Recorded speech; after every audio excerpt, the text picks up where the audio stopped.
দোস্ত পরিচালক এমডি ইকবাল বলেছিলেন বরবাদ সিনেমাটি লস করবে।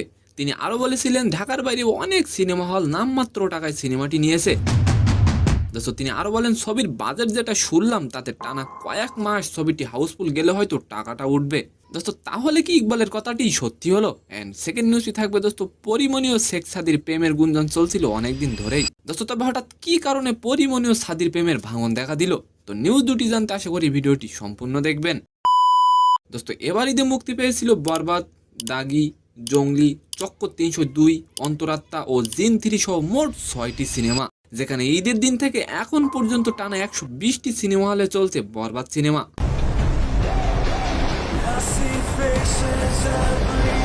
দোস্ত বরবাদ মুক্তির আগে পরিচালক এমডি ইকবাল বলেছিলেন বরবাদ সিনেমাটি লস করবে। সিনেমার বাজেটের টাকা তুলতে ৩ মাস হাউসফুল ছবি দিতে হবে বরবাদ সিনেমাটির। তিনি আরো বলেছিলেন একটা ছবি মুক্তি দিলে সেটি ঘিরে কি কি হয় সবই আমার জানা। অনেক হলে হাউসফুল শো থাকলেও হল মালিকরা বলবে দর্শক ছিল না। দোস্ত বরবাদ সিনেমাটি বিশ্বব্যাপী কত টাকা কামাবে অবশ্যই আপনি কমেন্ট করে যাবেন। অবশেষে সত্যি হলো ইকবালের কথা।